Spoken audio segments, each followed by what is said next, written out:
எல்லாருக்கும் வணக்கம். இன்னைக்கு மகளிர் தினம். தமிழ்நாடு முழுக்க இருக்கிற என்னுடைய அம்மா, அக்கா, தங்கச்சி, தோழின்னு உங்கள் அத்தனை பேருக்கும் இந்த தினத்தில் வாழ்த்து சொல்லாமல் இருக்க முடியாது. உங்கள் அனைவருக்கும் என்னுடைய மகளிர் தின வாழ்த்துக்கள். சந்தோஷம் தானே? பாதுகாப்பாக இருந்தால் தானே சந்தோஷத்தை உணர முடியும். அப்படி எந்த பாதுகாப்பும் இல்லாதப்போ, இன்செக்யூரிட்டியாக இருக்கிறப்போ எந்த சந்தோஷமும் இருக்காது தானே அப்படின்னு நீங்கள் நினைக்கிறது எனக்கு புரியுது.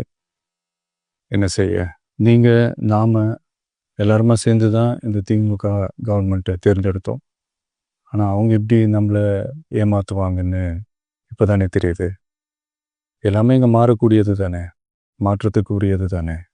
கவலைப்படாதீங்க.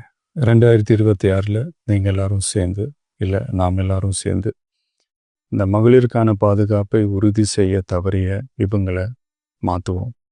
அதுக்கு இந்த மகளிர் தினமான இன்னைக்கு நாம் எல்லாருமா சேர்ந்து உறுதியேற்போம். ஒன்று மட்டும் சொல்கிறேன், எல்லா சூழ்நிலையிலும் உங்களுடைய ஒரு மகனா, அண்ணனா, தம்பியா, தோழனா உங்களோட நான் நிற்பேன். நன்றி, வணக்கம்.